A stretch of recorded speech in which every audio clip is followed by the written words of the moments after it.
Nay, nakapag-enroll na pala si Crisanto sa college. Makakapag-aral na siya? Oo anak. Sinamahan namin kanina para makita niya yung eskwelahang papasukan niya at para makabisan niya na rin ang magiging biyahe. Ako kaya, kailan po kaya ako makakapag-enroll ulit? Gusto ko na rin po kasi mag-aral eh. Ay, pasensya ka na anak. Hindi gaano malakas ang tindahan ngayon kaya hindi pa namin kayo kayang pag-aralin ng sabay. Siguro, ituloy mo na lang yung trabaho mo sa warehouse. Kung hihinto ka kasi sa trabaho, baka lalo tayo magipit. Alam mo namang yung sahod mo lang ang pinagkukunan natin ng mga bayarin sa bahay. Dahil yung kita namin sa negosyo, nakalaan para sa pag-aaral ni Crisanto, pati na rin sa puhunan. Sa tingin niyo po ba mag-aaral ng mabuti si Crisanto? Nung high school nga siya, ang dami niyang violations sa eskwelahang pinasukan namin eh. Lagi nga siyang pinapatawag sa principal's office, di ba? Matagal na yon anak. Kaya nga siyang napili namin pag-aralin para matuto pa siya. Dahil gusto namin matutunan niyang tumayo sa sarili niyang mga paa at para matutunan din niya na patakbuhin ang negosyo natin balang araw. Ako po, ano pong plano niyo sa akin? Siyempre, ikaw ang tutulong sa kapatid mo. Ikaw ang gagabay sa kanya kapag kailangan kanya. Ikaw ang magiging katuwang niya. Kaya bilang panganay, gawin mo kung ano ang nararapat. Ikaw na muna magtatrabaho. Tutal, kaya mo naman na. Ano pa nga ba?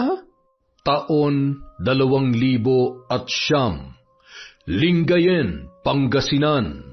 Hindi maiwasang malungkot ni Danica sa naging usapan nila ng ina habang tinutulungan niya ito sa paghahalo ng mga sangkap. Gumagawa kasi yun ng ube at leche flan para isama sa kanilang mga paninda bukas. Pero dahil sa mga sinabi ng kanyang ina, parang nawalan tuloy siya ng gana. Hindi nagtagal, nagpaalam na siyang may gagawin sa kanyang kwarto at itinigil na niya ang pagtulong sa kusina. Nagkulong na lamang ang dalaga sa silid at doon ibinuhos ang kanyang mga luha. Matagal na siyang nagtitiis sa hindi patas na trato sa kanila ng kanilang mga magulang. Mas pinapaboran nila ang kapatid niyan si Crisanto sa maraming bagay kesa sa kanya. Nauunawaan niya naman na siya ang panganay, siya ang mas matanda, kaya mas malaki ang responsibilidad niya sa kanilang pamilya. Pero hindi niya maiwasang mainggit sa kapatid dahil halos lahat ng gusto nito ay agad na ibinibigay ng kanilang nanay at tatay. Kapag may hiningi ito, kahit mahal, gagawan nila ng paraan para maibigay kaagad. At kapag nakagawa yon ng kasalanan, mabilis nilang pinapatawad. Pero kapag siya, laging isinasantabi ng mga yon ang kanyang gusto. Lagi siyang sinasabihan na magtrabaho na lang daw ng mabuti para mabili niya ang kanyang gustuhin. Kapag siya ang humiling, ang daming dahilan at pahirapan bago yun ibigay. Sa tuwing siya rin ang nakakagawa ng pagkakamali, mabilis magalit ang mga yon na parabang sobrang laki ng kanyang kasalanan. Mas maiintindihan pa sana niya kung mabait ang lalaki, kaya ito ang mas binibigyan ng atensyon. Pero sa katunayan, masama ang ugali noon. May pagkahambog, palaaway at nagwawala kapag hindi na pagbibigyan. Sobrang layo ng kanilang ugali sa isa't isa. Kung ano ang ikinabuti at ikinasipag niya, ganun naman ang ikinasama at ikinatamad ng lalaki. Kalalaki pa naman nitong tao, pero ganun yun kumilos at magsalita. Walang silbi.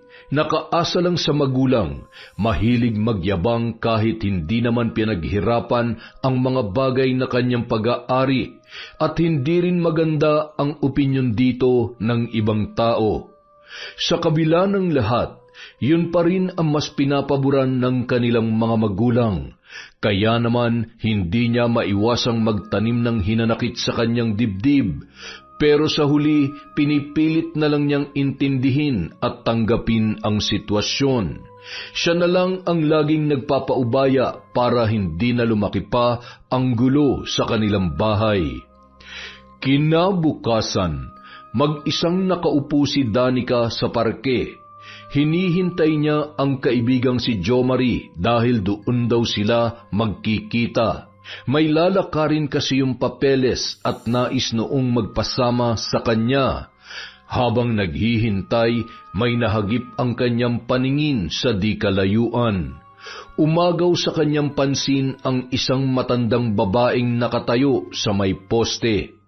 Hindi niya maiwasang magulat at kilabutan nang masilayan ang anyo noon. Malalim ang mga mata ng matanda at halos nakalubog na, pero halatang nakatitig pa rin sa kanya. May matalim yung ngiti sa mga labi na lubhang nakakakilabot tingnan. Pero ang mas sumindak sa kanya ay ang ahas na gumagapang sa leeg noon. Ilang sandali pa, dumating na rin si Jomari. Napalingon siya rito nang humarang na ito sa kanyang harapan at bumati. Nalito tuloy siya ng bahagya. Napabati siya ng matipid at sinubukan muling silipin ang matanda sa kinatatayuan noon. Pero laking gulat niya dahil wala na roon ang naturang babae. Mabilis naglaho. Nagtaka pa ang lalaki kung sino ang tinitingnan niya at napakaseryoso raw ng mukha ni Danica. Ngumiti na lamang siya rito at wala nang nagawa kundi ibaling ang kanyang atensyon. Kumusta naman kayo rito? Ayun, wala pa ring bago. Si Crisanto pa rin ang paborito ni nanay at tatay. Ano? Yung gagong pasaway na yon? Hindi pa pala nagbabago yon? Wala naman nagbago sa kanya mula pagkabata eh. Tsaka, huwag ka nang umasa na magbabago pa yon. Alam mo, kung ako lang ang kapatid nun, hindi uubra sa akin yun. Siguradong titino yun kapag natikman niyang kamao ko araw-araw. Ikaw naman, lagi namang suntukan na nasa isip mo eh. Hindi ka pa ba kontento nung magkasuntukan kayo dati? Bakit ako makukontento? Kung kinakailangan makipagsuntukan ako sa kanya ng paulit-ulit hanggang sa tumino ang utak niya, gagawin ko. Hayaan mo na. Ilang beses ko na rin siyang sinabihan at pinaliwanagan, pero lagi niyang minamasama ang mga sinasabi ko sa kanya.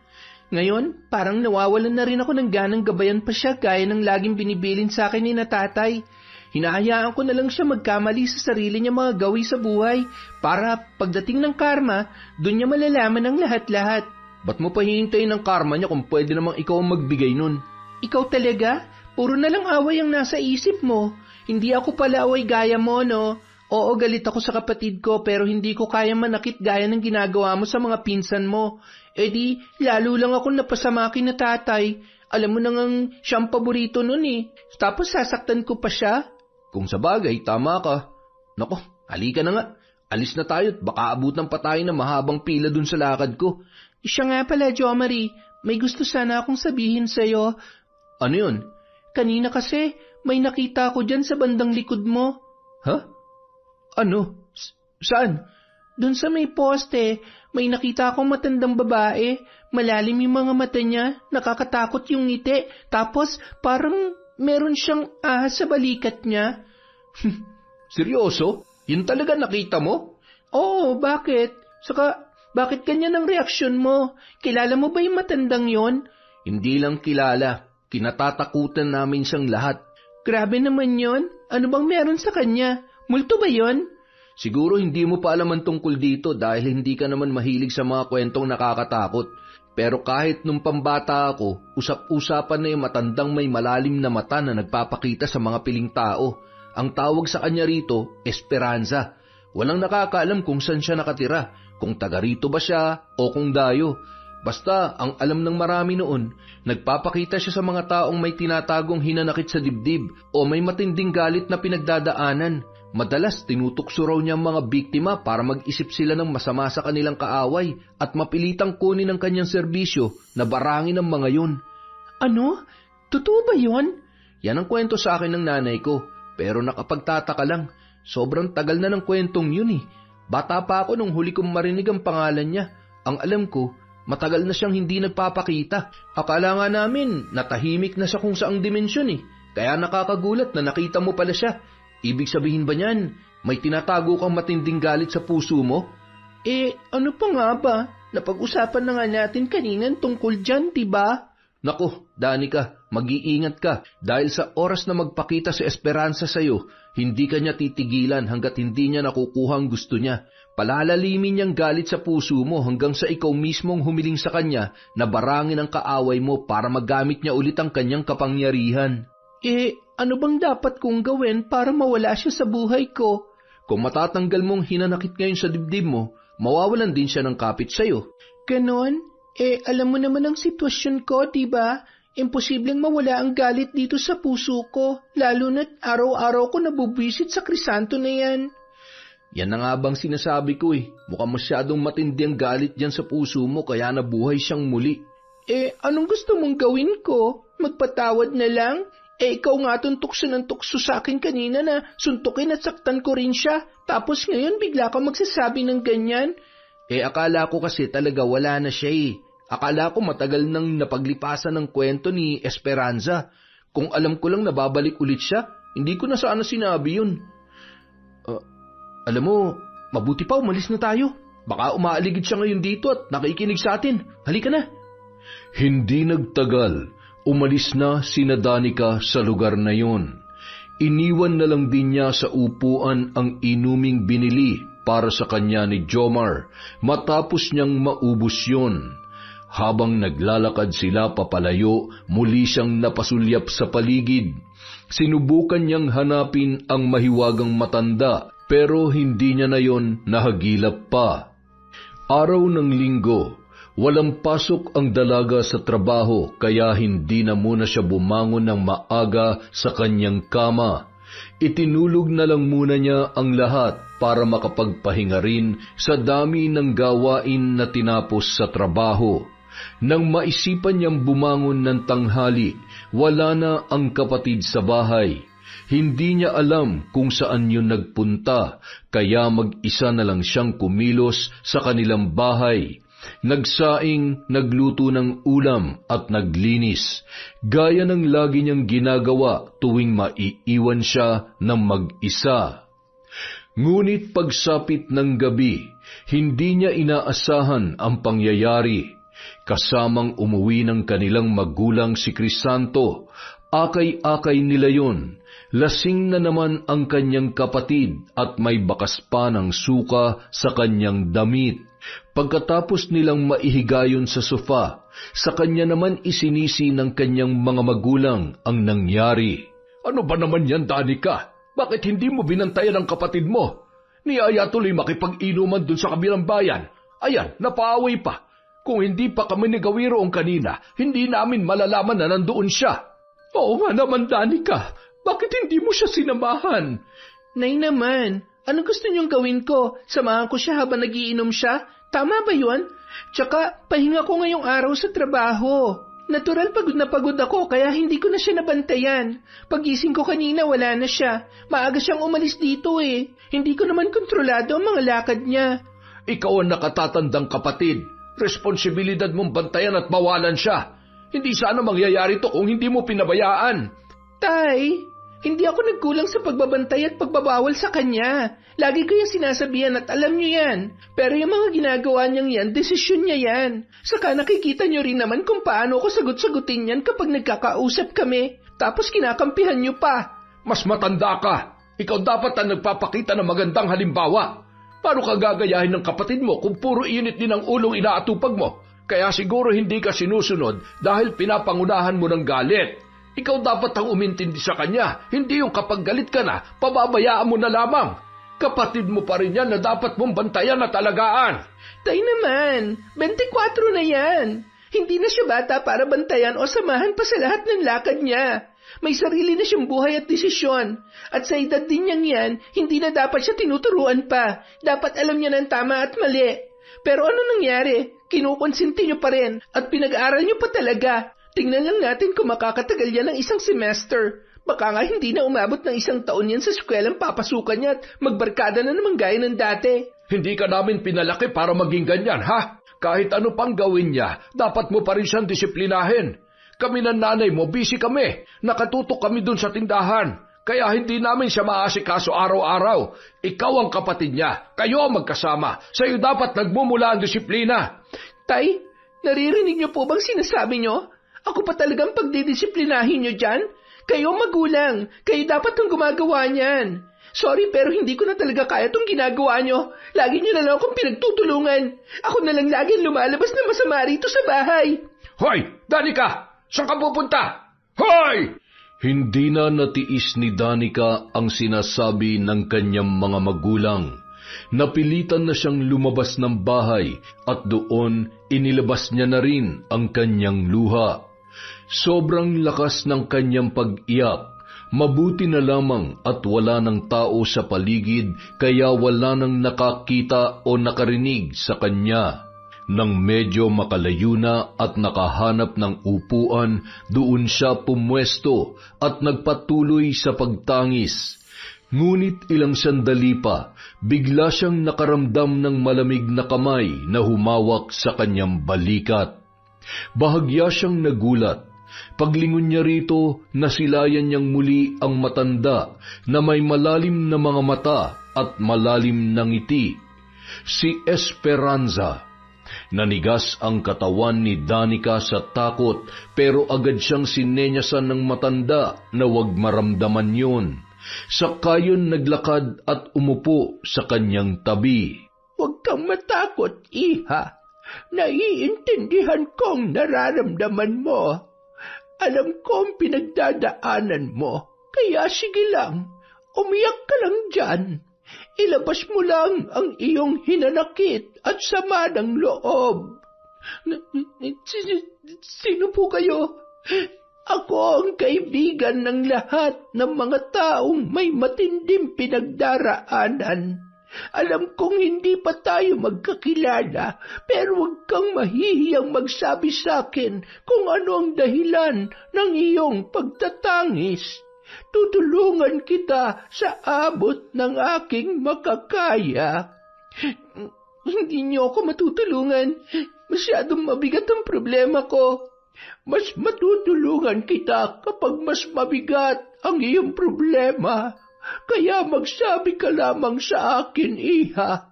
Ano ba ang dahilan ng paglabas ng luha sa iyong mga mata? Sino nagpaiyak sa iyo? Sino ang nananakit sa iyo? Pasensya na po, pero wala po talaga akong gana makipag-usap ngayon. Gusto ko po muna mapag-isa. Ikaw ang bahala, pero tandaan mo, hindi ako mawawala sa tabi mo.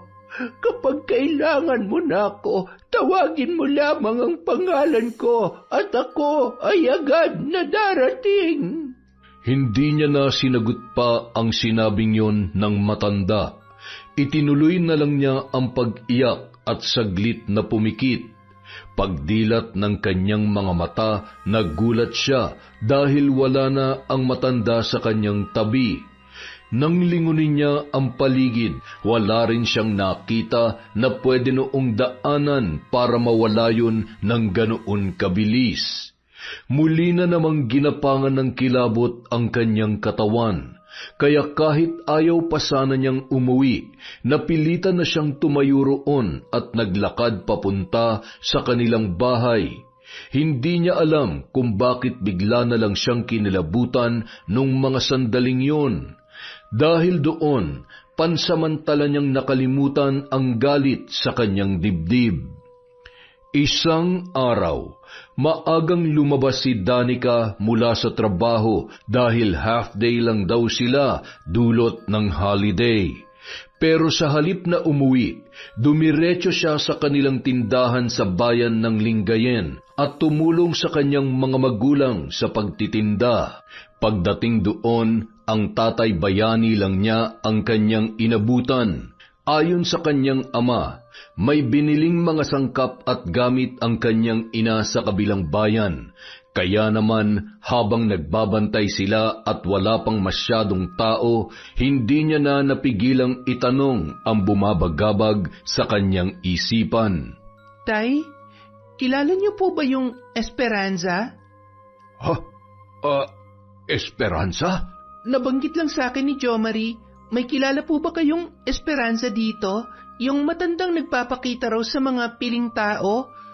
Ah, si Esperanza. Oo, kilala ko siya. Bakit? Bakit wala yata kayo nabanggit tungkol sa kanya nung mga bata pa kami ni Crisanto?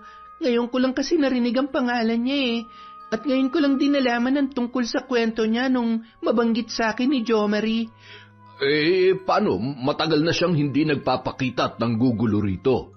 Kaya kasabay ng pagkawala niya ang pagkalimot na rin namin sa lahat ng tungkol sa kanya. Di ayaw nga namin siyang mabanggit o mapag-usapan noon dahil sa paniniwalang lalo raw siyang lalapit sa iyo kapag inalala mo pa ang pangalan niya. Bakit naman po kailangang kalimutan at hindi banggitin ang pangalan niya? Dahil masama siyang tao. Isa siyang mapanuksong mambabarang. Naghahanap siya ng mga tao na puno ng galit sa katawan at gagamitin niya ang taong yun para saktan ang mga kaaway nito sa masaklap na paraan, pero walang mabuti sa pananakit ng kapwa. At kapag tinanggap mo kahit na ano sa mga alok niya, para mo na rin sinangla ang kaluluwa mo kay Satanas. Ganoon siya kalala. Ganon po ba? Kaya pala. Bakit mo pala siya bigla nabanggit? Nakita mo ba siya? Ako? Ay, hindi po. Hindi Nabanggit nga lang sa akin ni Jomari. Bigla lang kasi niya yun naalala habang nagkukwentuhan kami. Mabuti naman kung ganon. Karaniwan daw kasi ng mga nakakakita sa kanya yung may tinatagong galit sa kanilang kapwa. Yung hindi marunong magpatawad. Yun ang ginagamit at tinutukso niya para mapasailalim sa kanyang kapangyarihan. Multo na lang po ba yung Esperanza na yon? O buhay pa? Sa pagkakaalam namin, buhay siya. Pero walang nakakaalam kung saan siya nakatira. May mga usap-usapan pa nga na nakakublilan daw ang tahanan niya sa paligid. Hindi raw ito makikita ng pangkaraniwang mata. Ganon daw kalakas ang kanyang kapangyarihan. Kaya niyang magbigay ng tagabulag sa mga taong ayaw niyang makakita sa kanya. Kaya po pala. Nakakatakot nga naman talaga siya kung ganon. Ay. Nakahinga ng maluwag si Danica. Mabuti na lang hindi nadulas ang kanyang dila. Hindi niya sinabi na totoong may itinatanim nga siyang matinding galit sa kanyang puso dahil sa patuloy na pagkampi ng mga ito sa kanyang kapatid na pasaway at masamaang ugali. Mukhang nagsisimula ng magbaga ang matagal niya ng kinikimkim sa kanyang dibdib, kaya muli nitong nagising ang nilalang na matagal nang nananahimik.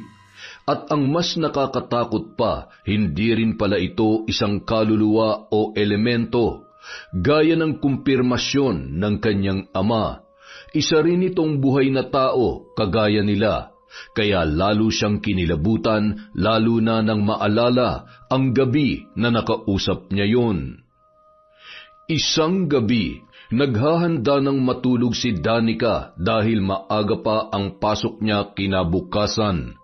Pagkatapos niyang makapagbihis ng pantulog, inayos na niya ang kanyang mga unan at kumot. Ngunit nang mapalingon siya sa bintana, laking gulat niya nang masilayan doon si Esperanza. Nakatayo sa labas ng bahay at matatanaw ang kalahati ng katawan noon na nakasilip sa kanya. Bahagyang nakamulagat ang malalim nitong mga mata at nakaguhit muli sa mga labi ang matatalim na ngiti. Hindi kinaya ni Danica ang takot. Agad niyang tinakpan ng kurtina ang mga bintana saka dali-daling lumabas ng kwarto. Kahit inaantok, napilitan siyang manatili ng ilang oras sa kanilang sala. Sinindihan niya lahat ng ilaw at binuksan din ang TV saka tinodo ang volume para lang mapaglabanan ang kanyang takot. Mag-isa lang siya sa bahay nung mga oras na yun, kaya wala siyang ibang malapitan. Habang nakikiramdam sa paligid, muli na naman siyang ginulat ng katok sa pinto. Nag-aalangan pa siyang buksan yun dahil baka ang matanda na naman ang magpakita sa kanya. Pero nang marinig ang sigaw ng kanyang kapatid, doon lang humupa ang kanyang takot at dali-dali yung binuksan. Nagulat si Danica nang makitang lasing na naman ng lalaki at pasuray-suray na pumasok sa pinto. Nagreklamo pa yon sa ingay ng bahay pati sa pagkakabukas ng lahat ng ilaw. Kaya hininaan niya ang TV at pinatay na rin ang ilaw sa kusina at banyo. Bakit ang ingay? Ano ba yan? Inaan mo nga yan. Ano ka ba? Huwag ka nga nagsisisigaw. Saka bakit umuwi ka na naman ng lasing? San ka na naman ba galing? Ako na naman ang mapapagalitan niya sa ginagawa mo eh. Ano bang pakialam mo? Malaki na ako, te. Wala kang karapatang pagbawalan ako na parang bata. Si nanay nga, hindi ako binabawalan eh. Aba, palibasa ikaw ang paboritong anak kaya inaabuso mo naman. Huwag mong hintayin maubos ang pasensya nila sa'yo. Kung ako sa'yo, Crisanto, magtino ka na at magpakalalaki ka naman kahit minsan. Ang tanda mo na hanggang ngayon wala ka pa rin trabaho. Tapos balak ka pang pag-aralin ulit ni nanay. Pagka-graduate mo, anong edad ka pa kaya makakapagtrabaho niyan? At sigurado ka ba na makakapagtapos ka? O baka ganyan lang ang gawin mo tuwing uuwi ka? Dami mo naman sinasabi. Magpapahinga na nga lang ang tao, putak ka pa ng putak dyan. Doon ka magpuputak sa may puno, kausapin mo yung mga manok, wag ako. Alam mo, hindi ako nagkulang sa pag-aalaga at pagmamahal sa'yo bilang bunsong kapatid ko. Pero ikaw to nagbibigay ng dahilan sa akin para sukuan ka. Nung una naiinggit ako sa'yo dahil ikaw na lang lagi ang pinipili nila nanay. Alam mo kung bakit? Kasi lalaki ka at ikaw ang gusto nilang humawak sa negosyo nila. Ayaw ko mang aminin pero nasa lumang panahon pa rin ang pag-iisip ni nanay. Naniniwala pa rin sila na mas maswerte at mas uunad ang isang negosyo kapag lalaki ang humahawak. Kaya nga mula noon, ikaw lagi ang pinapaboran nila. Ikaw lagi ang tinuturuan. Pero anong ginagawa mo? Sinasayang mo lang ang lahat. Kaya naisip ko na hindi naman pala kita dapat kainggitan. Dahil ang layo natin sa isa't isa. Puro kahihiyan lang ang ginagawa mo sa pamilya. Tumigil ka nga. Wala kang kwenta. Wala kang karapatang sabihan ako ng ganyan. Pag hindi mo ako tinigilan, baka, ay nako, isusumbong kita kay nanay. Eh di magsumbong ka, diyan ka naman magaling eh. Lagi nagtatago sa saya ni nanay dahil wala kang sariling desisyon. Kahit lalaki ka, mas lalaki pa sa'yo mga bakla. Wala akong pakialam kahit magsumbong ka pa. Bahala ka matulog dyan sa sala. Hindi kita papapasukin sa kwarto. Pagkatapos niyang talikuran ng kapatid, narinig niya pa yung nagmura ng paulit-ulit at nagwala. Pero wala na siyang pakialam sa sinasabi noon. Sinara niya na lang ang pintuan at umupo sa tabi ng kama at doon umiyak. Masyado nang masama ang loob niya para isipin pa ang pwedeng mangyari. Kahit ano ang kanyang gawin, siya pa rin naman ang pagagalitan. Oras na makarating muli ito sa kanilang magulang. Siya ang laging sinisisi kung bakit pinababayaan niyang maglasing ang kanyang kapatid. Sa gitna ng pagtangis ng dalaga, bigla niyang naalala si Esperanza. Pero sa halip na mangilabot, wala na siyang naramdaman ni katiting na takot. Kahit ilang ulit niyang isipin ang pagpapakita nito, parang wala na yung epekto kay Danica. Nang sumunod na gabi, biglang nagising ang dalaga na masama ang pakiramdam. Kahit anong gawin niya, parang may mali sa kanyang paligid na hindi niya maintindihan. Hindi nagtagal, biglang bumigat ang buo niyang katawan at hindi na siya makakilos. Biglang binangungot si Danica. At habang nasa ganoon siyang kalagayan, bigla siyang nakarinig ng sunod-sunod na bulong sa kanyang tainga. Umiikot ang mga yon sa bawat sulok ng kanyang ulo. Hindi niya maintindihan pero sobrang takot ang kanyang naramdaman. Halos tumayo na ang lahat ng kanyang balahibo sa katawan. Habang naririnig ang mga bulong na yon, bigla na lamang may lumitaw na figura sa di kalayuan. Unti-unti yung lumapit kay Danica. Habang papalapit, naaninag niya ang malalim nitong mga mata na puting-puti at dilat na dilat. Saka biglang nagpakawala ng nakakapangilabot na tawa na nagpalakas sa kabog ng kanyang dibdib.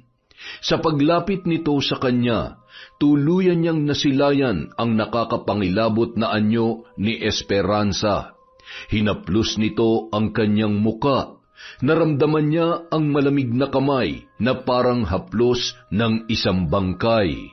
Nais niyang pumikit pero hindi niya magawa. Iginalaw na lamang niya ang mga daliri saka umusal ng dasal sa kanyang isipan.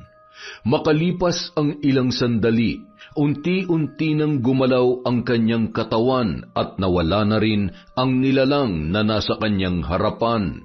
Naglaho rin ang mga bulong at nanumbalik na ang pagiging normal ng buong paligid. Doon lamang siya nakahinga ng maluwag at napahaplos sa kanyang dibdib. Panginoon, tulungan niyo po ako. Ilayo niyo po ako sa tukso at kababalaghan. Huwag niyo pong hayaang lamunin ako ng galit at ng kadiliman. Isang araw, muling nagkita sina Danica at Jomari sa bayan. Siya naman ang nagpasama rito dahil gusto niya ng makakausap. May lakad sana ang lalaki pero pinilit nitong samahan pa rin siya para lang marinig ang kanyang mga problema. Danica, walang ibang paraan para maputol ang kapit sa iyo ni Esperanza. Hanggat may galit yan sa puso mo, lagi siya magpapakita sa iyo. Hindi mo yan mapipigilan. Alam ko, ang gusto ko sana mangyari ay kung paano ba mawawala ang galit ko sa kanila. Hindi ko na kasi kaya ang pagtrato sa akin ni Crisanto. At sobrang bigat na rin sa akin ang ginagawang pagkonsinti ni nanay at tatay sa kanya. Wala na talaga akong kakampi sa bahay. Araw-araw, umuuwi ako na naiilang, lalo na kapag nakikita ko na kinakausap nila na maayos si Crisanto kahit puro kalokohan lang ang ginagawa. Samantalang ako, lagi na lang sinisinghalan.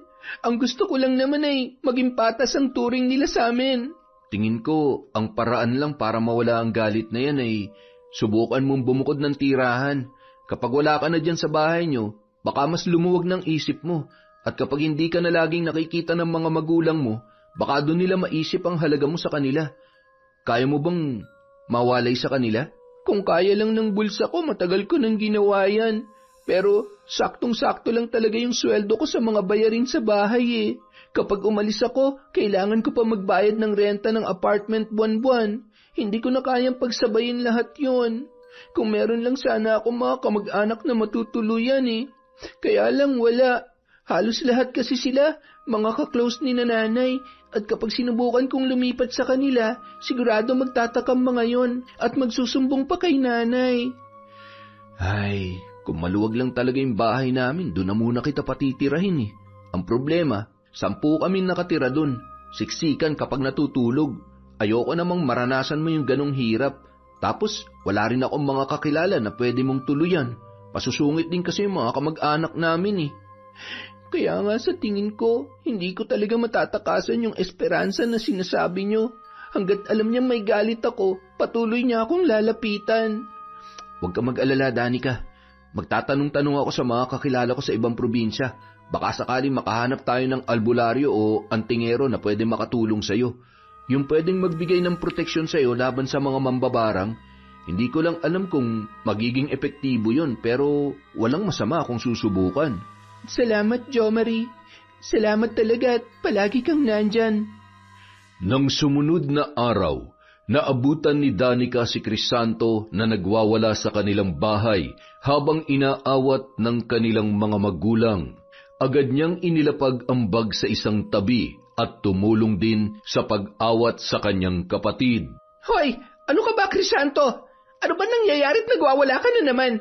Pati si nanay tinutulak mo na. Si nanay ang pagsabihan mo na malaki na ako, kaya hindi niya ako pwedeng ikulong dito. Nay, tay, ano ba nangyayari dyan? Gusto niya na raw kasing bumukod, anak. Gusto raw niyang magsama na sila ng kasintahan niya sa iisang bubong. Kaso ayaw pa talaga namin siyang umalis dito dahil hindi namin kaya. Mga wala pala kayong kwenta eh. Aanak-anak kayo tapos hindi niyo ako kayang suportahan? Anak, huwag ka namang ganyan. May usapan na tayo, di ba? Mag-aaral ka na ulit sa susunod na buwan, papasok ka na. Kung itatanan mo yung babaeng yon, paano na yung pag-aaral mo? Ayoko na nga, di ba? Si ate na lang ang pag-aralin nyo. Total, atat na atat naman yan makabalik sa eskwela. Ako, ayoko na! Ayoko na! Buwisit na buhay to! Anak, tama na! Pakiusap, tama na! Pwede ba, Crisanto? Huwag ka nga magsisigaw at magbasag ng mga gamit dyan. Yun lang palang iniiyak-iyak mo eh. Aawayan at babastusin mo pa si nanay at tatay para lang dyan. Ang lakas naman ng loob mong bumukod at magtanan. Bakit? Marunong ka na bang kumilos? Marunong ka na ba maglaba, magluto o magsaing? Nakakahiya naman sa babaeng itatanan mo. Ano na lang ang sasabihin niya kapag nakilala niya ng tunay mong pagkatao? Gabi-gabing umuuwi ng lasing, magulang pa ang naglalaban ng brief mo, tapos wala pang alam dahil puro bulak-bul ang ginagawa mo nun sa eskwela. Hindi ka ba naaawa sa magiging buhay ng girlfriend mo kapag nagsama na kayo sa iisang bubong? Mahiya ka naman. Ayusin mo muna ang sarili mo bago ka mandamay ng ibang tao. Pwede ba tumigil kang buwisit ka? Tama na yan, Crisanto. Huwag mo susuntukin ang ate mo. Matuto ka ang rumispeto ng babae. Isa pa yung problema sa iyo eh. Kung ako nga na sarili mong kapatid, kaya mong suntukin. At kung sinanay rin na nagagawa mong itulak ng ganyan, paano pa kaya ang girlfriend mo? Anong pagmamaltrato kaya ang dadanasin niya sa'yo kapag ikaw na nakasama niya? Kawawang nilalang. Hoy, huwag ka maggaling-galingan dito ah. Kung wala ka matinong sasabihin, umalis ka sa harapan ko. Mga walang kwenta kayong lahat. Crisanto! Crisanto! Saan ka pupunta? Pabayaan niyo na siya, Tay. Hayaan niyo siyang gawin ang gusto niya. Para kapag nagkamali siya, malaman niyang hinahanap niya. Ikaw naman kasi Bakit kasi pinagsalitaan mo ng gano'n ang kapatid mo? Sana kinausap mo na lang na maayos. Naglayas tuloy. Talaga, Nay? Ako na naman na may kasalanan. Kayo na nga itong binabastos sa tinutulak-tulak niya. Kung hindi pa ako dumating, baka basag na lahat ng gamit natin dito. Gawain ba naman tinong tao yan? Kita niyo naman itong ginawa niya sa bahay. Daig pang dinaanan ng bagyo sa dami ng natumbang gamit. Baka nga hindi lang alak ang bisyo na ni. Baka gumagamit na yun ng pinagbabawal na gamot. Tapos ipagtatanggol niyo pa rin sa halip na pagalitan para matuto. May punto naman ang nanay mo. Bakit kasi kailangan mo pa magsalita ng ganoon? Alam mo na nga mainit ang ulo ni Bunso ay sasabayan mo pa. Paano kanya igagalang kung palagi mo siyang gaganyanin? Tay, hanggang ngayon ba magbubulag-bulagan pa rin kayo? Harap-harapan niyo na kanyong sinisigawan at binabastos. Baka naman pwedeng pakinggan niyo ako kahit ngayon lang. Kung hindi ko siya sasabihan ng ganon, paano niya malalaman na mali ang ginagawa niya? Huwag naman sana ganyan, Tay. Sa inyong mga magulang dapat nagsisimula ang disiplina. Totoo naman ang sinabi ko Talaga namang hindi pa kayang tumayo ni Crisanto sa sarili niyang mga paa tapos magtatanan siya ng babae. Hindi naman sa ayaw ko.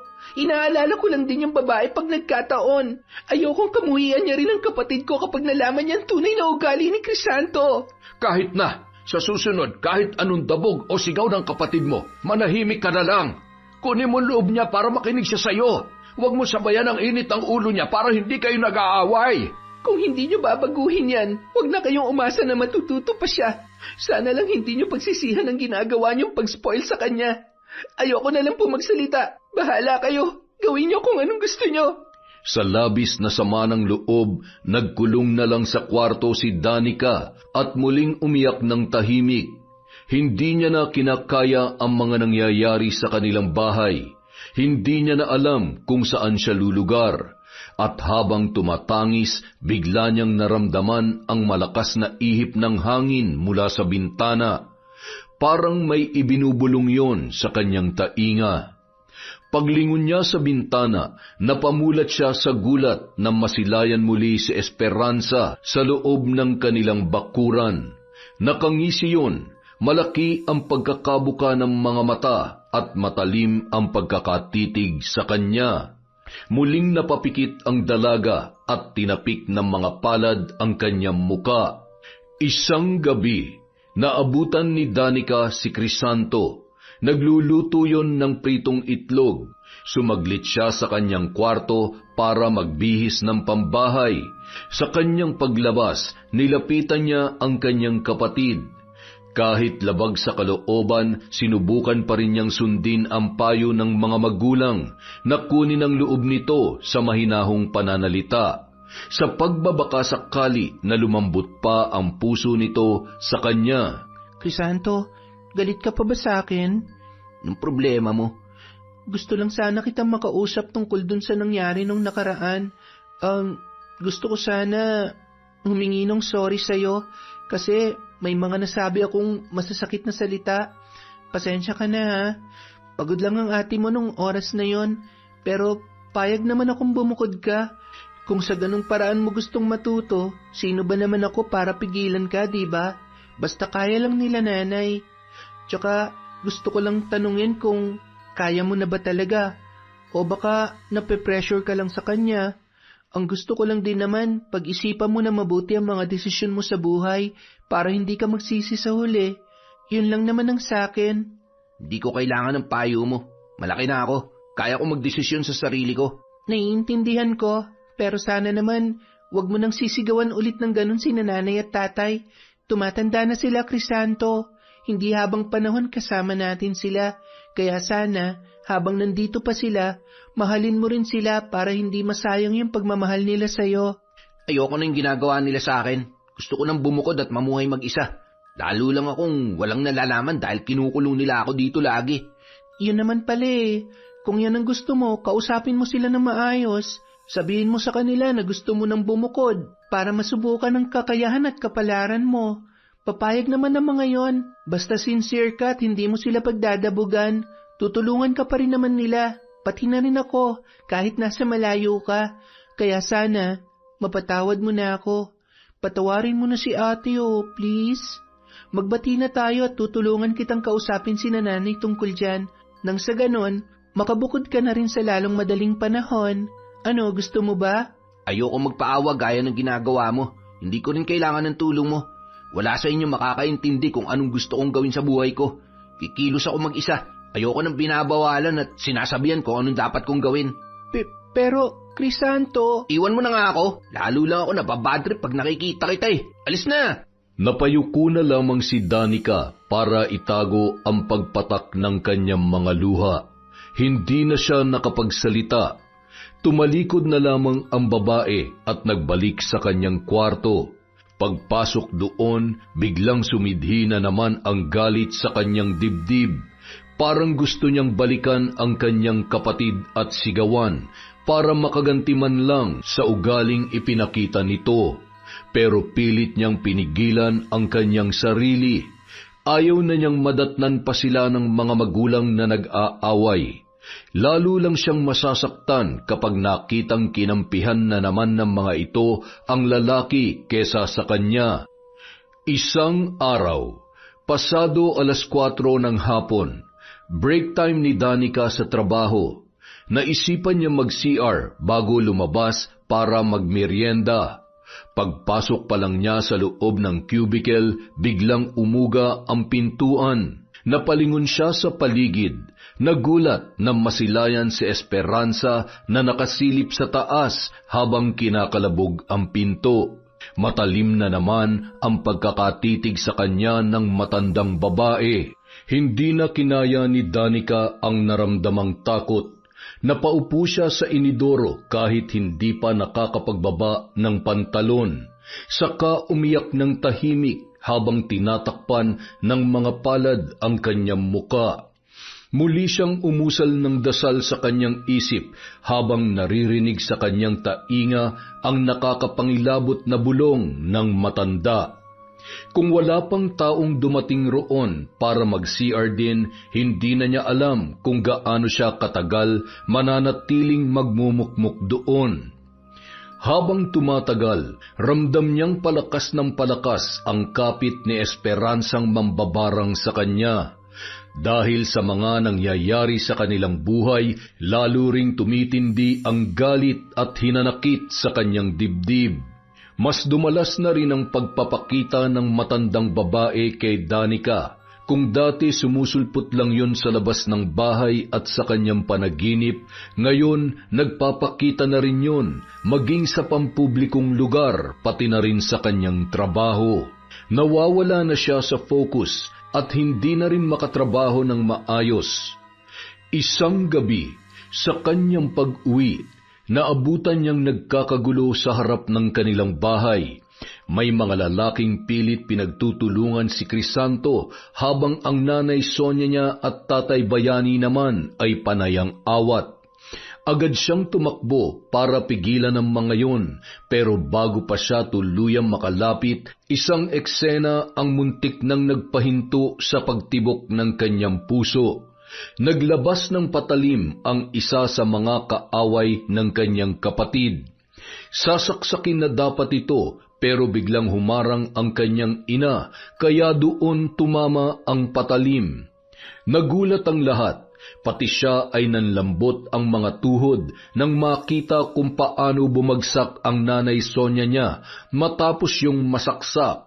Ang tatay Bayani naman niya ay humagulgol na lamang ng iyak habang yakap-yakap ang kanyang asawa. Nang tuluyan na siyang makalapit, doon pa lamang naawat ng mga barangay tanod ang grupo.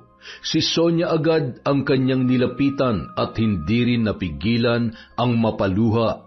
Hindi nagtagal, biglang bumagsak ang kanyang tatay habang hawak-hawak ang kanyang dibdib. Hindi nito kinaya ang mga pangyayari kaya inatake yun sa puso. Umalingaw-ngaw ang sigaw ni Danica sa buong paligid habang patuloy silang pinagkakaguluhan ng kanilang mga kapitbahay.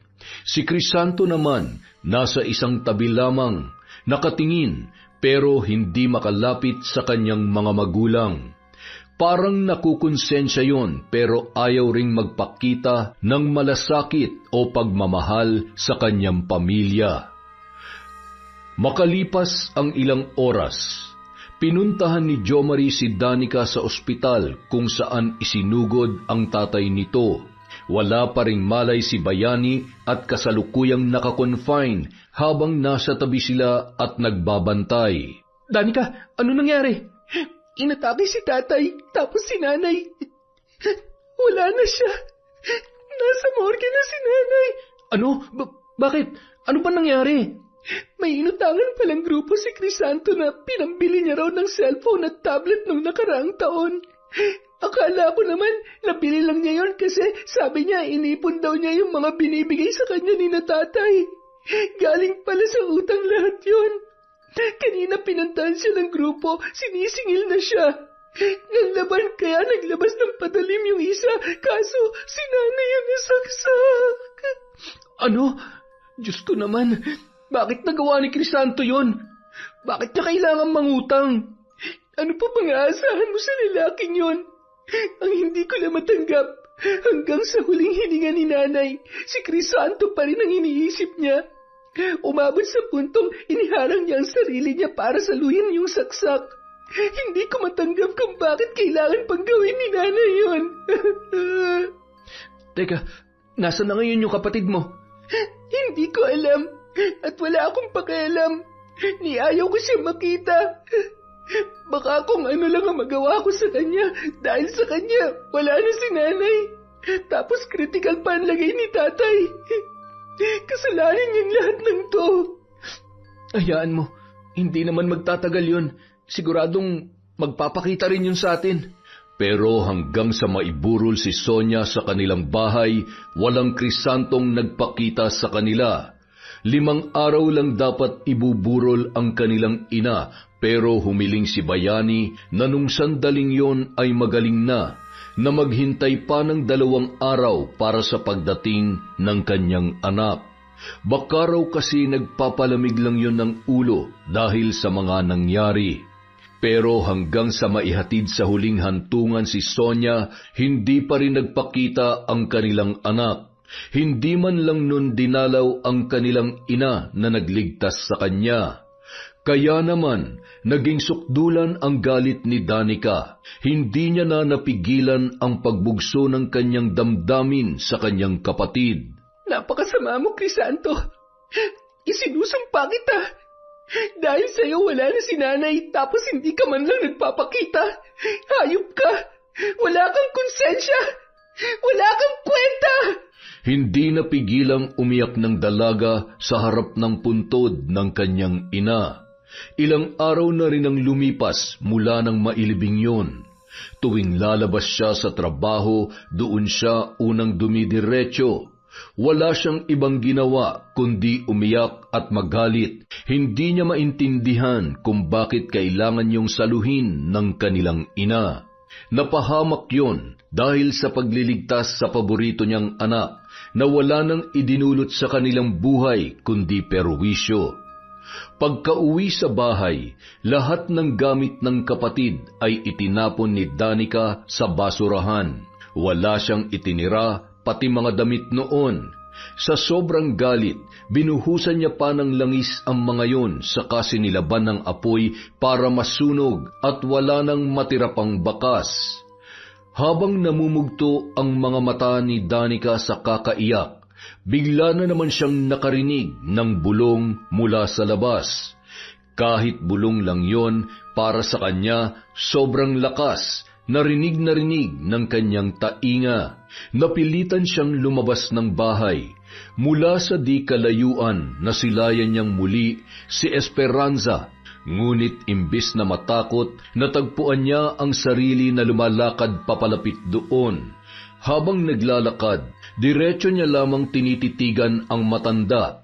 Labag man sa kanyang kalooban na sumama nung una, pero masyado nang malalim ang kanyang galit sa kanyang kapatid. Kaya kung anuman ang alukin ng matanda, parang hindi na niya nakikita ang sarili na matatanggihan pa yon. Nakapag-isip-isip ka na ba? Gusto mo na bang parusahan ng kapatid mo?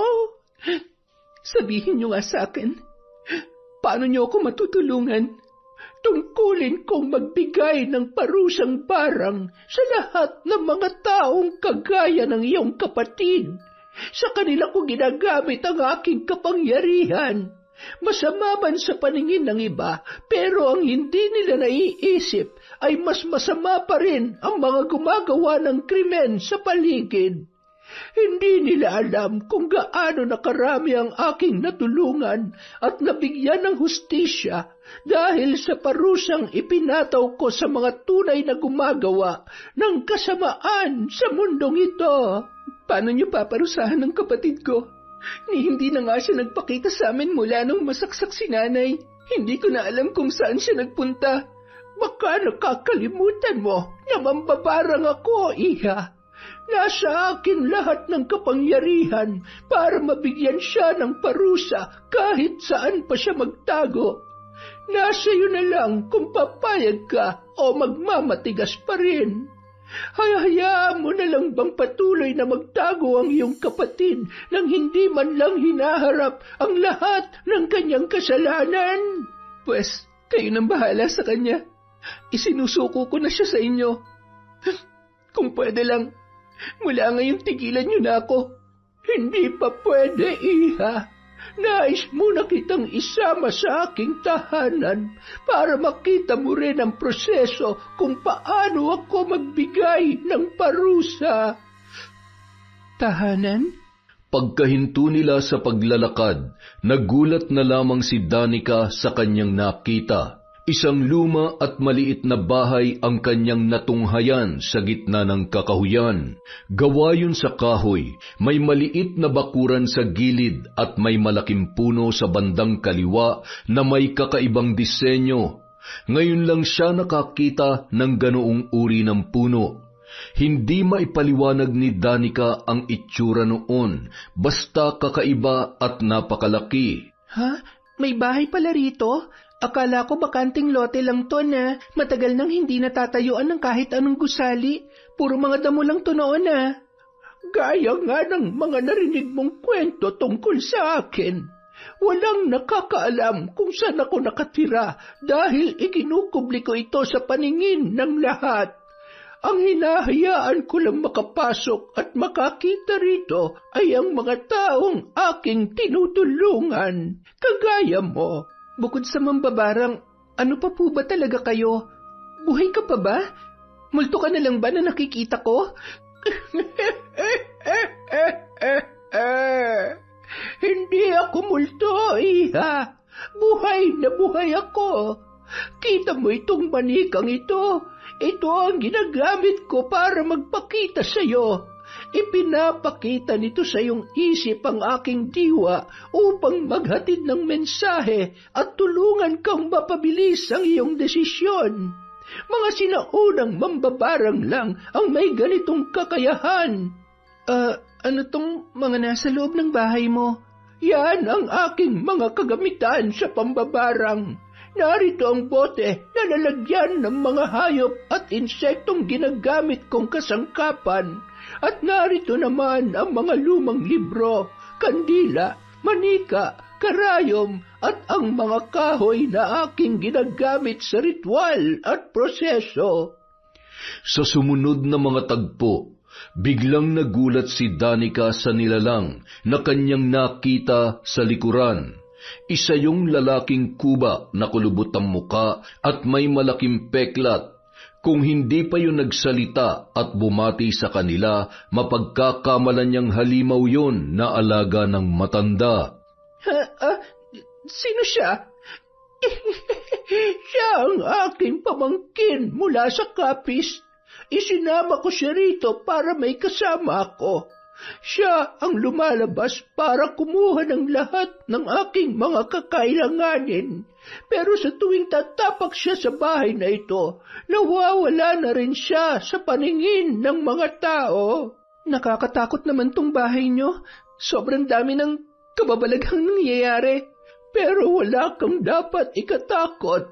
Bagkus ay ikaw pa nga ang makikinabang sa lahat ng ating gagawin. Dahil sa gagawin natin, mapaparusahan na ang kapatid mo at mabibigyan na rin ng hustisya ang nanay mo. Mabuti na lamang at nagawa pang makaligtas ng iyong ama. Kung siya'y napahamak, baka hindi na kita nahintay at ako na nagparusa sa walang hiya mong kapatid. Ang ayaw ko pa naman sa lahat, yung mga batang nanlalaban sa kanilang mga magulang. Sa pamilya ko, kahit ano pang galit ng aming magulang, hindi namin sila sinisigawan o nilalabanan. Ginagalang namin sila at minamahal. Kahit nagmula kami sa angkan ng mga sinaunang mambabarang, mataas ang respeto namin sa mga taong nagluwal sa amin sa mundo. Pero kasalanan din naman yun ng mga magulang ko. Kung hindi lang sana nila in-spoil o binaby si Crisanto, hindi sana yung lalaking hambog. Ayan, yan ang gusto ko.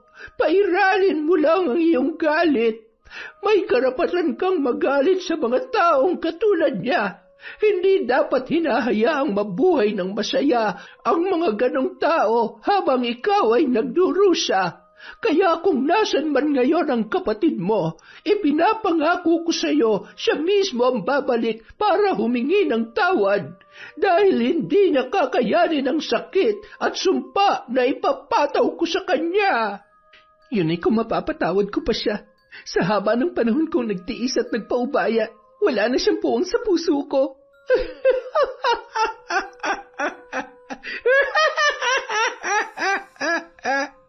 Pagsapit ng kabilugan ng buwan, ipinakita sa kanya ni Esperanza ang espesyal na parusa na ipapataw nito kay Crisanto. Wala man ang lalaki, mabuti na lang may litrato siya nito sa kanyang pitaka.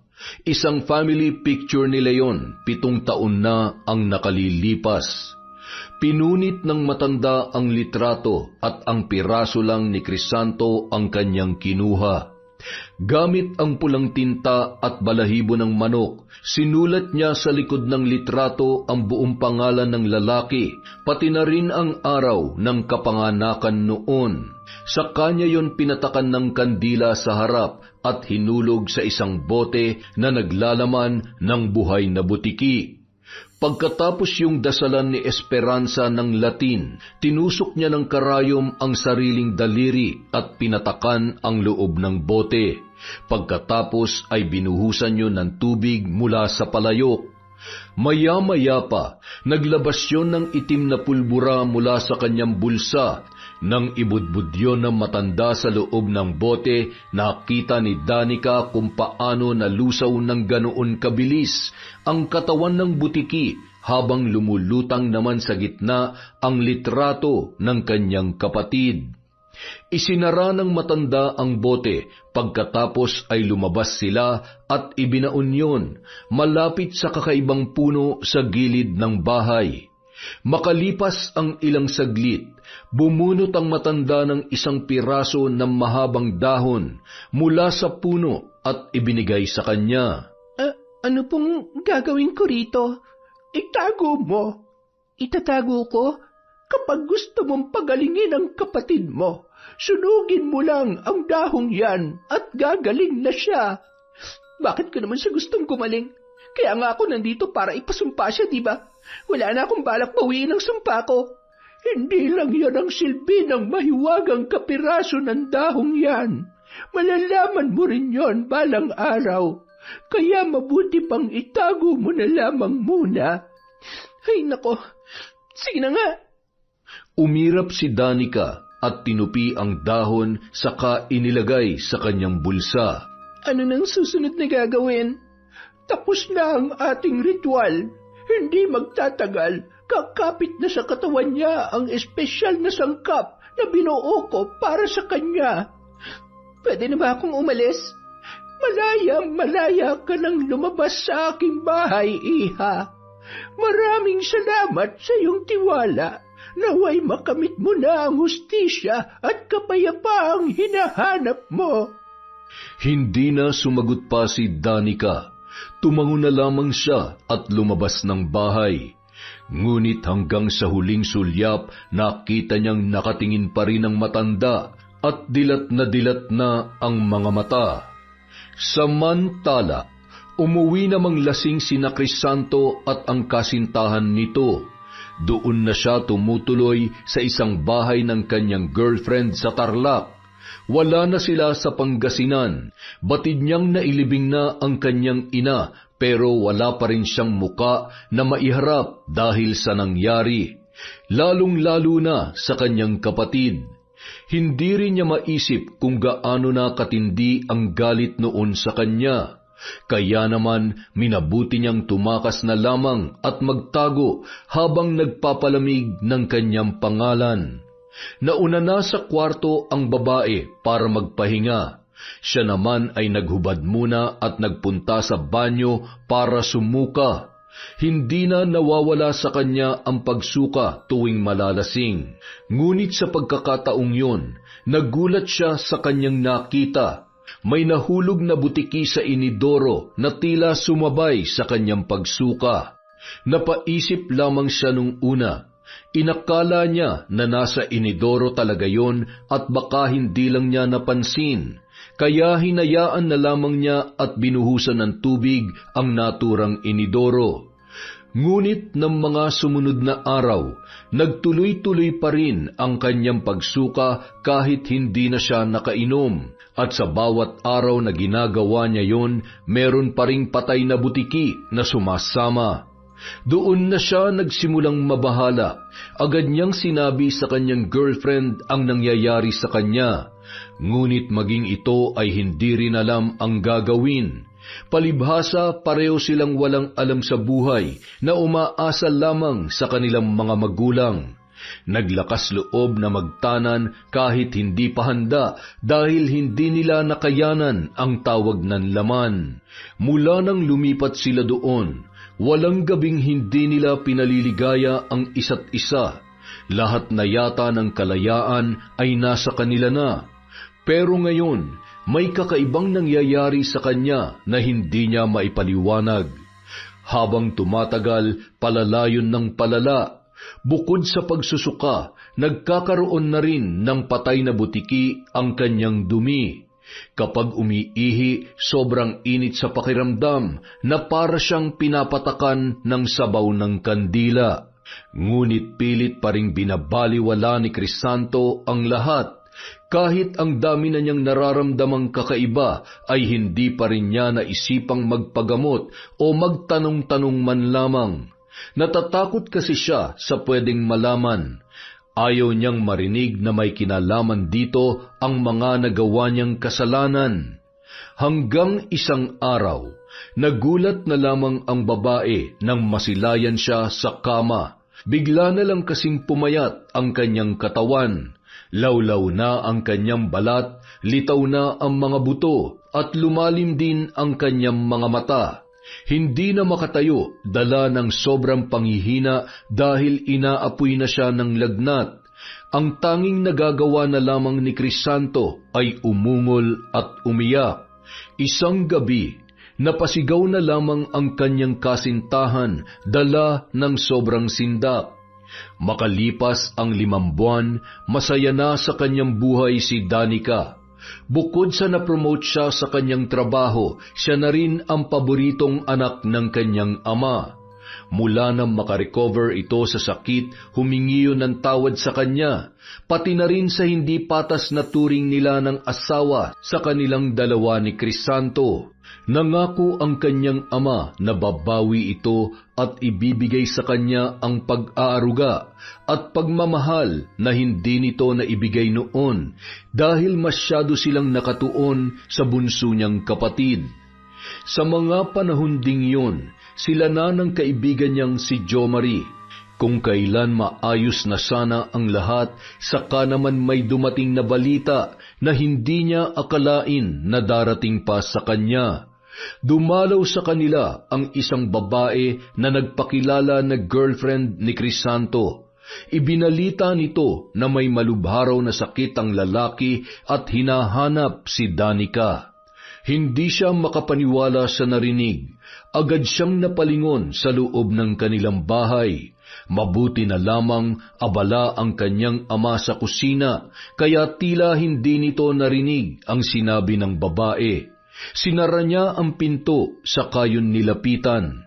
Kinausap niya ang babae sa labas ng gate. Pagkatapos ng kanilang pag-uusap, tinawagan niya agad ang kanyang nobyo. Kinabukasan, lihim nilang pinuntahan ang kinaroroonan ng kanyang kapatid sa Tarlac. Hindi na niya ito sinabi sa kanyang ama. Natatakot siya na baka biglang magbalik ang buong atensyon nito kay Crisanto oras na malaman noon kung nasaan ang kanyang kapatid. Sigurado ka ba, babe? Handa ka na bang harapin ang kapatid mo kahit ikaw ang nagpabarang sa kanya? Wala na akong balak tanggapin siya sa buhay ko, pero gusto ko lang makita kung ano nang itsura niya ngayon. Gusto kong makita ang epekto ng barang sa kanya ni Esperanza. Sinasabi ko sa'yo, delikado tong ginagawa mo. Hindi mo na dapat tinanggap ang alok ng matandang yun. Kung hindi ko tinanggap, hindi ko mararanasan ang lahat ng to. Ngayon na nga lang ako naging mahal ng buo ni tatay dahil wala na sa eksena ng lalaking yun eh. Gusto ko lang malaman kung anong kalagayan niya. Pagkatapos aalis na din tayo. Ngunit nang makita ni Danica ang kanyang kapatid sa bagong tahanan na tinitirhan noon, labis siyang nagulat at napapikit. Kahit inaasahan niyang matindi ang epekto ng barang na nakakapit dito, hindi pa rin niya naiwasang magulat at masindak. Butot balat na lamang si Crisanto. Hindi na nakakagalaw, maging ang kanyang ulo ay hindi na mabaling sa kaliwa o sa kanan. Tanging mga mata na lamang niya ang naililingon kay Danica. Maging si Jomari ay nalungkot nang makita si Crisanto. Hindi niya kinaya ang awa at napalabas na lamang sa kwarto.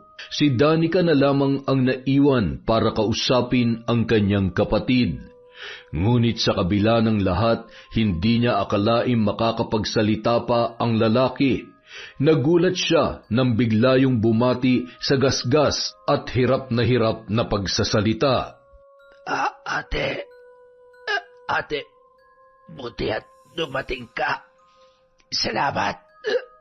Kita mo ang nangyari sa'yo? Ikaw may kagagawan yan.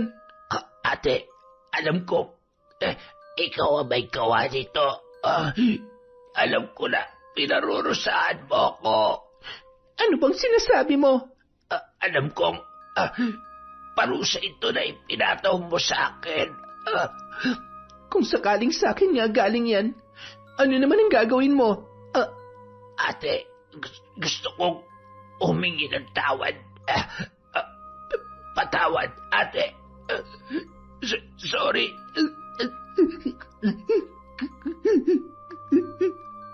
Pati si Danica hindi na napigilang mapaiyak. Kahit malaki ang galit niya sa kapatid, bigla pa rin siyang tinablan nang makita ang paraan nito ng pag-iyak. Kitang-kita niya sa mga luhang yun na hindi niya na talaga kaya ang mga nangyayari at tila malaki pa ang kagustuhan nitong mabuhay. Sorry, ate. Sorry sa lahat ng kasalanan ko. Sorry kung inabuso kong pagmamahal sa akin ni na tatay at nanay. Sorry sa lahat-lahat.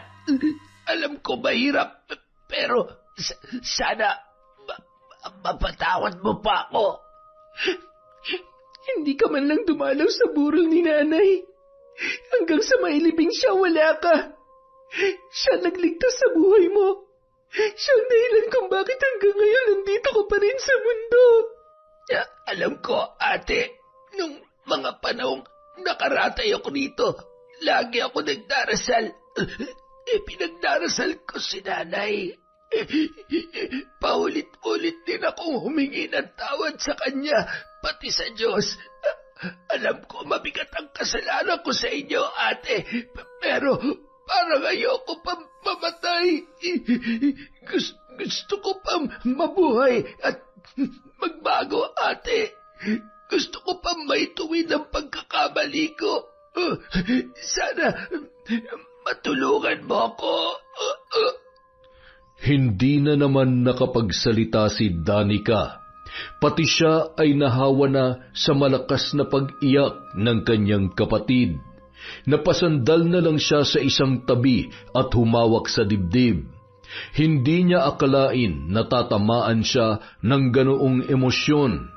Akala niya habang buhay na nakabalot sa kanyang puso ang kanyang galit kay Crisanto.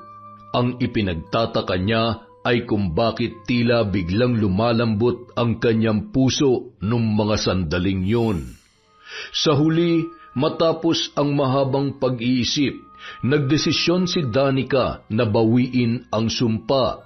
Kinuha niya sa kanyang bag ang nakatuping dahon na ibinigay ng matanda, sa kanya yun sinunog sa likod ng bahay. Makalipas lang ang ilang araw, unti-unti nang nagbalik sa normal si Crisanto. Bigla na lamang yung gumaling. Dahil doon, isinama niya na yun pauwi. Tuwang-tuwa rin ang kanilang tatay bayani nang masilayan ang kanyang bunsong kapatid. Pero sa pagkakataong yun, muli yung nangako na magiging pantay na ang turing sa kanilang dalawa at wala nang lalamang sa kanyang pagmamahal. Ngunit sa pag-aakala ni Danica na tapos na ang lahat, nagulat siya sa biglaang nangyari. Habang naliligo, bigla na lamang may lumabas na insekto sa inidoro, at paglingon niya sa maliit na bintana sa itaas, laking gulat niya nang makitang nakasilip muli ang dilat na mga mata ni Esperanza. Napasigaw siya sa takot at napalabas ng banyo kahit hindi pa tapos magbanlaw ng kanyang katawan. Mula nung araw na yun, sunod-sunod na muli ang pagpapakita sa kanya ng matanda, sa trabaho, sa pampublikong lugar, sa paligid ng kanilang bahay at maging sa pagtulog niya ay dinadalaw siya nito sa kanyang panaginip. At sa bawat pagtulog niya, tila nagtatangkayong lukubin siya at paslangin. Isang gabi, muli niya itong napanaginipan. Nasa loob daw siya ng kabaong na punong-puno ng mga insekto. At habang pinagpipiestahan siya ng mga yun, dumungaw raw ang matanda sa kanya na maladyablo na ang muka.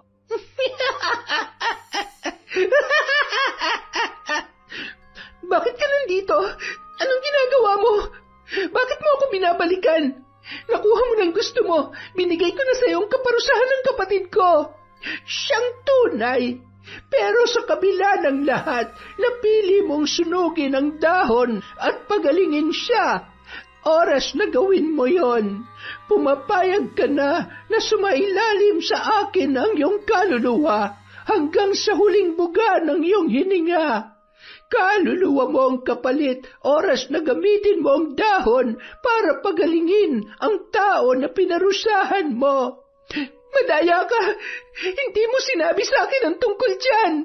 Sino ka ba para sabihan ko? Wala naman talaga akong pakialam sa inyong lahat. Hindi talaga hustisya ng mga taong kaaway niyo ang hinahanap ko. Dahil ang nais ko lamang ay palakasin palalo ang aking kapangyarihan. At magagawa ko yon gamit ang bawat kaluluwang makukuha ko mula sa inyong mga naging kliyente ko. Kaya humanda ka, Danica.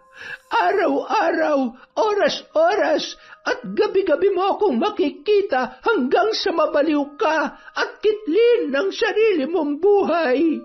Sa ganoong paraan ka lang tuluyang makakabayad sa akin sa ginawa ko para sa iyo. Hindi! Hindi! Mula nang magising si Danica sa panaginip na yon, hindi na natahimik ang kanyang buhay. Araw-araw, gabi-gabi siyang dinadalaw ni Esperanza. Bukod sa panaginip kung saan-saan niya na rin ito nakikita. Gumagapang sa ilalim ng kama, lamesa, lumalabas sa aparador at sumusunod sa kanya kahit saan siya magpunta. Sa pagkakataong yun, siya naman ang nagkasakit, pero hindi siya dinapuan ng malubhang karamdaman gaya ng sa kanyang kapatid. Bagkus ay unti-unti siyang nasiraan ng bait dahil sa paulit-ulit na pagpapakita ng matanda. Umabot sa punto na hindi na siya nakapasok sa trabaho at itinali na rin siya sa kama para lang hindi makawala. Nananakit na rin siya sa tuwing makakakita ng mga tao na hindi niya kilala. Ano ba nangyayari kay ate? Bakit siya nagkakaganito? Sinasabi ko na nga ba, mukhang ito na yung kapalit ng pagpapagaling na ginawa niya sa'yo. Ganito ang kapalit na hinihingi ng mambabarang na si Esperanza. Mahabaging Diyos, tulungan niyo po ang anak ko. Anong gagawin natin? Kilala ko yung mambabarang na nakausap niya. Dalawa lang ang paraan na pwedeng makapagpawala ng sumpang ito. Una, kapag napapayag natin siya na bawiin ang sumpa. Pangalawa, kapag namatay siya, mawawala rin lahat ng sumpa at sakit na nilikha niya. Pero saan natin siya hahanapin? Di ba wala nakakaalam kung saan matatagpuan ang bahay ng Esperansang yon? May alam na akong paraan, Tito. Kailangan nating umalis ngayon din. Pupunta tayo sa probinsya namin sa Batangas. May susunduin tayo ron. Nung araw ding yun, sinundo nila ang kakilalang antingero ng kanyang mga ninuno. Bagamat wala na yung kakayahan para labanan ang kapangyarihan ng mambabarang, may alam siyang paraan para tanggalin ang tagabulag o engkantasyon na nagmumula sa mga yon. Gumagana lang yun sa mga bagay at sa mga lugar, hindi yun pwedeng gamitin sa tao. Sumama sa kanila ang antingero, dala-dala ang lahat ng kanyang mga kagamitan, kabilang na ang makapangyarihang mutya ng mata ng buwaya. Yon ang ginamit nila para makita kung saan nakakubli ang tirahan ng matanda. Inabot sila ng ilang araw bago natagpuan yon. Doon lang pala nila makikita sa gitna ng abandonadong lote na pinamahayan na ng matataas na damo. At sa gabing yun, naging madugo at mapangahas ang takbo ng mga pangyayari. Sunod-sunod ang sigawang naganap, pati na ang nanggigigil na boses ni Crisanto. Kinabukasan, nagbalik na sa dating katinuan si Danica. Hindi siya makapaniwala. Nang lapitan siya ng kapatid, lalo siyang nagulat sa ipinahayag noon. Napatay ko yung mambabarang na gumawa sa'yo nito, ate. Ano? Napatay mo? Paano? Mahabang kwento pero nakagawa kami ng paraan para matuntun siya. At sa sobrang galit ko, hindi ko na napigilan ang sarili ko. Bakit mo ginawa yun, Crisanto? Buti hindi ka napahamak. Handa akong gawin ang lahat para sa'yo, ate. Wala na yung sumpa. Patay na siya. At yung kasamahan naman niyang pangit, nakakulong na sa barangay. Ligtas ka na, ate. Ligtas na tayong lahat. Ginawa mo yun para sa akin? Sa pagkakataong ito, nakapatay ako ng tao. Pero wala akong pinagsisisihan sa ginawa ko. Ipinapangako ko rin na ito na ang magiging huling kasalanan ko. Pwede na tayo magsimula ulit, ate. Tayong tatlo nila tatay at ni Bebe Jomari mo. Salamat, Crisanto. Maraming salamat. Nung araw na yun, doon palang naging ganap ang kasiyahan sa buhay ni Danica at ng kanyang pamilya. Marami silang natutunan dahil sa nangyaring yun. Si Crisanto natutong wag nang maging hambog at samantalahin ang pagmamahal ng kanyang magulang. Si Danica naman, natutunang magpatawad at hindi kailanman magiging solusyon ang permanenteng galit sa kanyang dibdib. Habang si Tatay Bayani naman natutunan ang kahalagahan ng pantay na pagmamahal para sa mga anak upang wala sa kanila ang maging makasarili, mayabang at masamang tao. Yun! Isa na namang malupit na kwento mula sa kwentong Enteng. Hindi po dapat natin ini-spoil ang mga bata. Dahil dyan, meron tayong shout out. Simulan po natin kay Mary Jewel Estrada. Hi kay Manisan Mamot Mapadtaya.